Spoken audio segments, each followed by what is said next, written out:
Ndani na nje ya nchi hapa Tv47 Matukio. Mimi naitwa Ahmed Bahaji. Waziri wa Kawi Davis Chirchir kwa sasa amefika mbele ya kamati ya bunge la Kawi kujibu maswala kuhusu kupotea kwa umeme kote nchini Ijumaa iliyopita. Chirchir anatarajiwa kueleza sababu za kupotea kwa umeme huo uliopelekea hasara ya wanaotegemea kujipatia kipato. Wacha hivi sasa tusikilize moja kwa moja kinachoendelea bungeni wakati waziri huyo anapojieleza. Honorable members, and we all know that, where predominantly Kenya for a long time dependent on hydro generation. Masinga dam level is still very low today, and hydro generation cannot fully dispatch at their capacity, at their built capacity, and that is affecting the spinning reserves. And the way forward for that is KenGen is currently carrying out a study on raising Masinga Dam wall project to increase the storage capacity. We need to increase water on Masinga, which is our first cascade reservoir that feeds onto the other cascade, even though we have the major rivers feeding into the other Kiambere, Kamburu, and so on and so forth. There is also the lack of enough plans to provide auxiliary services, inertia resilience, limiting absorption, renewable energy plants. And again, we can talk more about that because that is important to talk about those auxiliary services because they also need budgetary support. And KenGen, on the way forward, will be seeking support in implementation of plants like the High Grand Falls project in Eastern, Aror and Kimwarer in North Rift, and Makwakwa hydropower in the Western Hub to support frequency regulation and baseload. And equally, development of all small hydro projects under feed-in tariffs on a priority. I think we need to bring in any concessionaire who has got a baseload project to support us on the more stable power, or what we call the baseloads. The impact of the moratorium on signing of PPAs on the economy needs to be lifted, and I think we need to take responsibility to the extent that there was a moratorium that slowed down and took away some 3 years from the planning and power generation cycle, which we've seen takes between 7 to 8 years. And when that was lifted, we have another one raised by Parliament to say, let's wait until we sort out certain issues. So, Chair, the impact of the moratorium on signing on the PPAs on the economy needs to be lifted in order to forestall shortfall of generation capacity required to meet the growing demand and to replace retiring power plants in the medium term. As we speak today, we've retired some thermal plants, and we do not want to bring them back on board because of the shortfall of power. But if the development of new power plants are not up to speed, then the country may have to contend with bringing back the Picha unazopata mubashara ni kutoka bungeni ambapo waziri wa Kawi Davis Chirchir akijieleza katika kamati hiyo ili kuaje purukushani iliyoshuhudiwa wiki iliyopita, watu wakakosa umeme kwa zaidi ya masaa 8, wengine hata siku nzima. Taarifa zaidi kuhusiana na waziri huyo na kikao kile cha bunge ni hapo mwendo wa saa 1 kamili na saa 3. Tukitoka bungeni, hebu tuangazie taarifa ya huyu kijana wa miaka 19 anayeuguza majeraha ya risasi baada ya kushambuliwa vibaya na wezi wa mifugo alipokuwa malishoni eneo la Lami Nyeusi mpakani mwa kaunti za Pokot Magharibi na Turkana. Mbunge wa Sigor Peter Lachakapong amesema ameikashifu idara ya usalama, hasa maafisa wa usalama wanaoendeleza operesheni katika eneo hilo. Andrew Juma ni mwandishi wetu wa kaunti ya Pokot Magharibi na ametuandalia taarifa hii. Ndio hali ilivyo hapa Lami Nyeusi, wakazi wakijawa na taharuki baada ya kijana huyu kushambuliwa vibaya kwa bunduki na wezi wa mifugo na waumini kutoka kaunti jirani ya Turkana. Jana walienda ng'ombe kutoka huko mtoni, kufika katikati akapiga na Turkana. Sasa hiyo ni shida mingi sasa. Sisi hatuna wanaume sasa. Watoto wameisha kwa upande hii. Mimi naona ng'ombe yangu tu hakuna kitu. Kafika mimi nataka kukunga. Akashika mimi. Jana vile aliua mtu hapa, hakuna street light. So tungeomba county government leo akinisikiza hii mzee wa hapa atupatie street light hapa, kwa sababu kama ingekuwa kiangazi hapa usiku hangekuja kuua mtu hapa kwa mlango yake. Ilikuwa usiku hata jioni, sasa ikikuwa ni kisa kabisa. So tunaomba county government atupatie street light hapa la Mieusi na Kambi Karaya. Kulingana na wakazi, eneo hili limekuwa uwanja wa mapambano baina ya jamii hizi mbili, huku jamii ya Turkana ikionekana kuzidisha mashambulizi zaidi ya mara kwa mara. Serikali haiwezi kubaliana na mtu mkora. Na mnakumbuka wakati tulikuwa na nyinyi Amolem na tumekuwa na nyinyi kule Amasol, tumesikizana ya kwamba tafadhali tuondoe bunduki kwa barabara. Tuondoe wanyama wetu katika barabara. Tusije tukalisha wanyama kwenye barabara. Tuondoe wanyama wetu katika mashamba ya watu, ili mashamba tuweze kupalilia mashamba, tulime, tukavune chakula. Mbunge wa Sigor Peter Lochakapong aliyefika eneo la tukio alilaani kitendo hicho cha uhalifu, huku akionyesha kidole cha lawama maafisa wa usalama. Mimi kama mjumbe wao nataka niseme kwamba badala ya serikali kupitia vitengo ambao wametuma hapa kukuja kutusaidia tupate amani kati yetu na majirani wetu, hawa sasa ndio wanakuja kuleta uhasama. Na nataka niseme ya kwamba wale ambao wanakuja sehemu hii, they must be reviewed, whether pia hata akili zao ni timamu ama wengine wako na akili ambaye si sawa. Kwa sababu haiwezekani kwamba sasa unawekelea mtu. Sisi tumekuwa hapa hatukusikia marisasi kipigwa, yule jamaa kupatikana chochote, tulikuwa tumepanga aende hospitali, alafu mwisho tunaambiwa sasa hako na kesi ya kujibu bila sababu yoyote, na akahamishwa kutoka hapa Kainuk anapelekwa Lokichar, mwisho tunasikia amepelekwa Lodwar, na alishikwa kwa upande wa Pokot, upande ya West Pokot.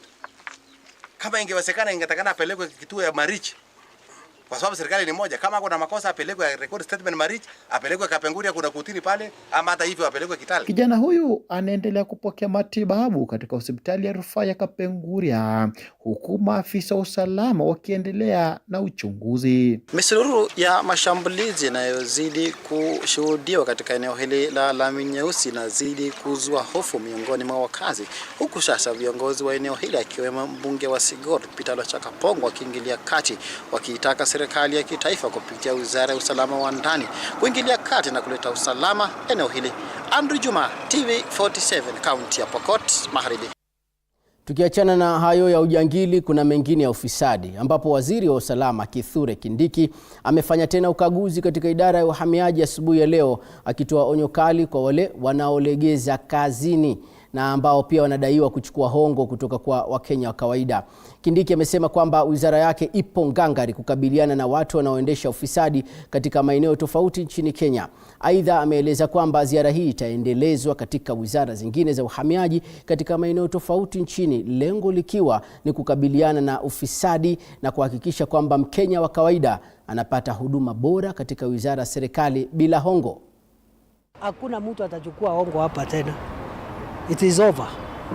Nobody will come and do that monkey business here again. So these are permanent changes. And very soon, in a year, in 2 years, these departments will be rated the best departments across the country. And finally, this is not a Nyayo House affair only. We have immigration offices in Mombasa, in Kisumu, in Nakuru, in Embu, and we are reopening the immigration office in Garissa. The same operation that we are doing here, we will extend it in those offices there. Because kuna wakora sasa, wakifukuzwa Nyayo, ni kama tu wale magaidi, wale bandits. Sasa wakifurushwa hapa, wanatafuta, wanahamia Mombasa huko kufanya biashara ya kutafuta hongo na kusumbua wananchi. Tutafuata hao kule Embu, kule Garissa, Nakuru, Eldoret, Kisumu. They have nowhere to hide. It is over. Hiyo biashara mwisho umefika. Kindiki amekataa nchi ya kitu kidogo. Mbali na hayo, baadhi ya wanaharakati katika eneo la Pwani wamejitokeza na kuelezea hofu yao kwamba kuna uwezekano wa kuwepo miili zaidi katika msitu wa Shakahola. Wakiongozwa na mwanaharakati wa Haki Afrika Mathias Shipeta, walisema baadhi ya ndugu hao wamekataa kupokea miili ya ndugu zao waliofariki huko Shakahola na huenda wakalazimika kupata ridhaa kutoka kwao ili wazikwe mahali watakapoelekezwa na serikali. Awamu ya 5 ya uchimbaji wa kaburi hilo ama makaburi hayo yanatarajiwa kuanza wiki ijayo.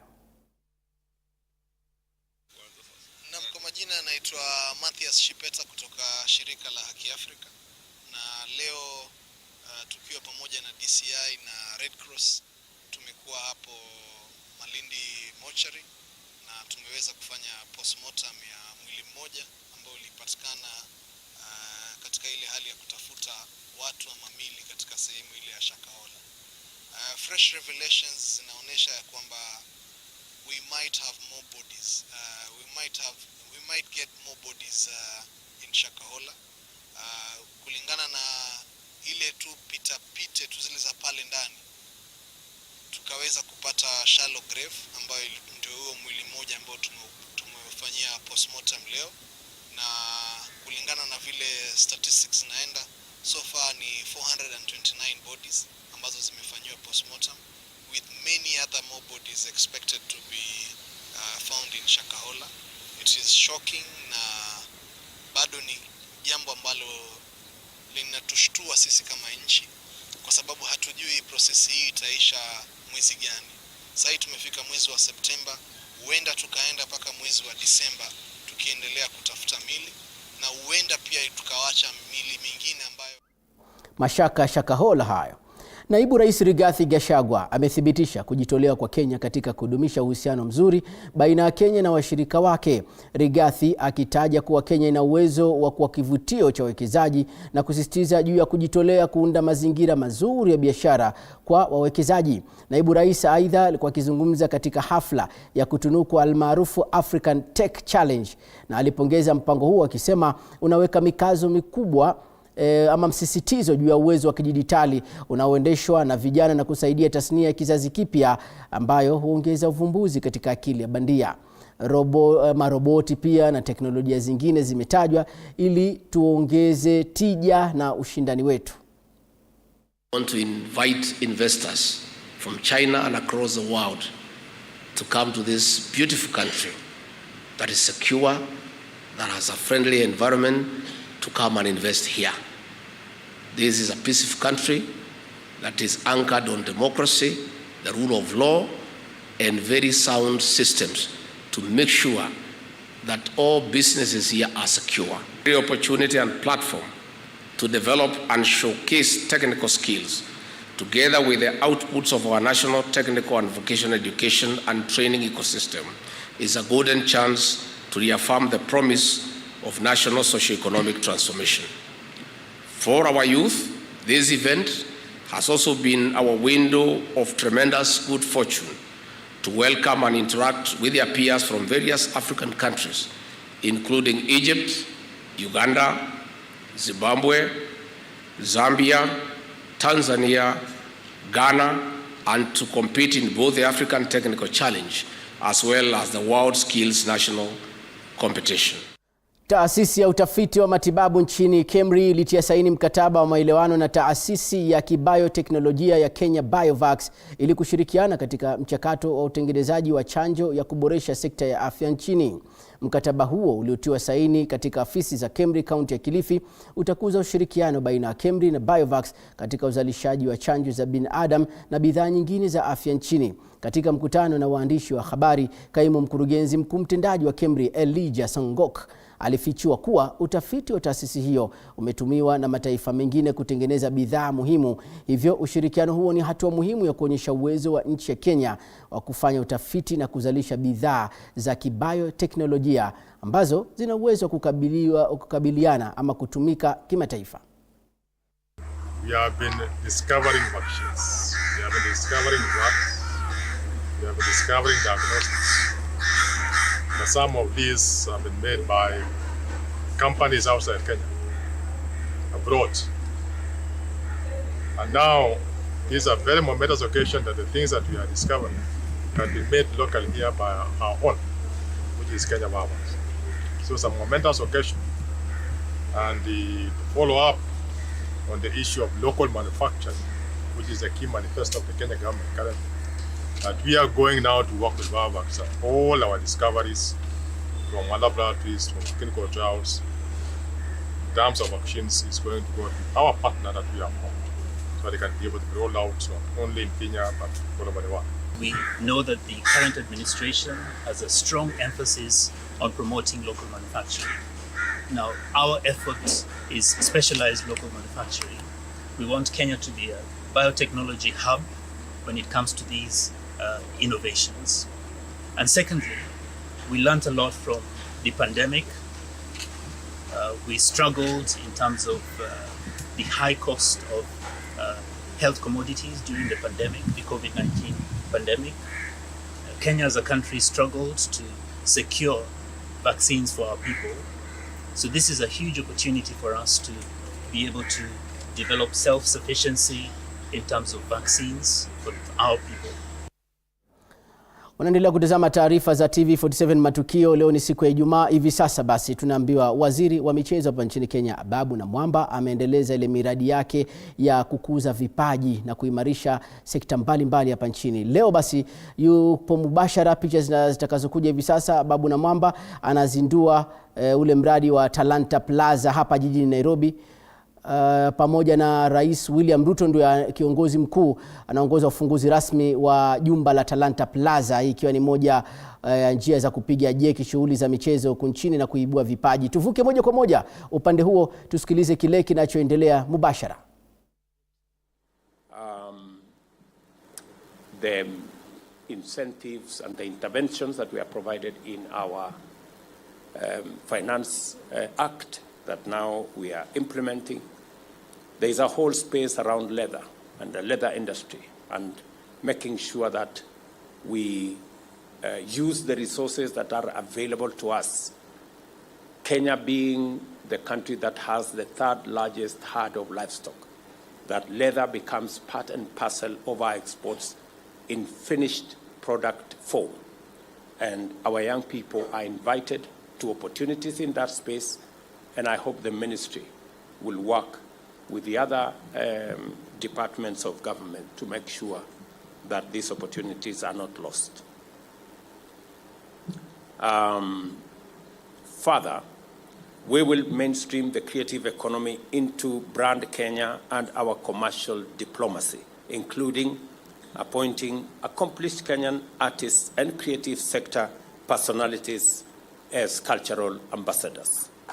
I am looking forward to working with all the stakeholders in this space, all the professionals in that sector, to identify the people who will drive the commercialization of the assets that we have, including creatives, including culture, and the whole of that ecosystem.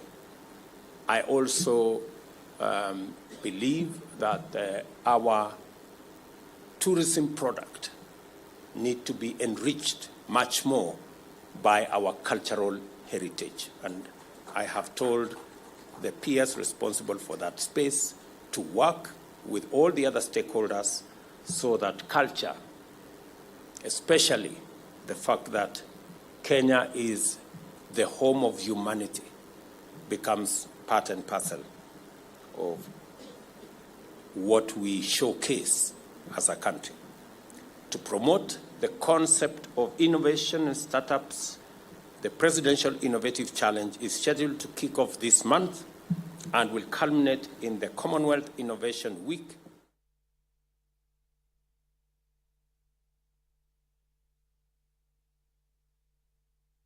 This year. On the 12th of August 2023, the ministry led the observance of International Youth Day under the theme Green Skills for Youth Towards a Sustainable World.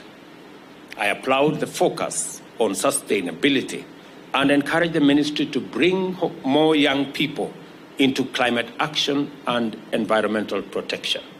I have just come from a youth summit, and I was thrilled encouraged, and I was actually wonderfully, in a very informed way, challenged by what the young people of Kenya, the passion, the commitment, the creativity and innovation around what they are doing to deal with the challenge of climate change, but to also, on the flip side, explore the opportunities that come with the solutions that are proposed for climate change. And let me encourage you as a youth ministry to continue to work with all the other stakeholders in all the other spaces so that we can leverage on every opportunity available to build our capacities that benefit the young people of Kenya. We have recruited, for example, a 4,000-strong Green Army on contract to support our national tree planting program and ecosystem restoration program. We intend to scale this up towards 50,000 as we roll out fully our tree planting exercise and ecosystem restoration initiatives. In order to address the resource constraints facing observation of the International Youth Day and its build-up activities, I direct the Ministry of Finance, other Treasury, to create a budgetary vote item that will be ring-fenced for the provision of funds for the National Youth Week build-up activities and the observance of the International Youth Day every year starting from financial year 24-25. I encourage young people to consider venturing into the emerging blue, green, and orange economies. To enable them to take advantage of these sectors, I urge the various affirmative action funds, the Hustler Fund, Youth Enterprise Fund, Women Enterprise Fund, Uwezo Fund, and the National Government Affirmative Action Fund to develop tailor-made facilities targeting youth in blue, green, and orange economy spaces. This will help in the alleviation of key challenges that face youth in the country, including high level of inactivity, unemployment, or underemployment, early and unintended pregnancies, crime, alcoholism, drug abuse, and substance abuse, among others. That whole space where there is huge challenges facing our young people, we can flip it and turn it into bigger opportunities for them if we tailor-made some of the interventions in the various funds that we have, in the various government initiatives, to be able to create opportunities for young people. And that is why we are deliberate, we are intentional about a plan to create jobs in Kenya. It's the reason why the housing fund is there. It is the reason why we are looking at digital jobs, why we are expanding our fiber optic footprint in Kenya to explore e-commerce, to make more young people get into the space around digital jobs. And all this must be intentional, must be. Naam, ni picha mubashara kutoka hapa jijini Nairobi.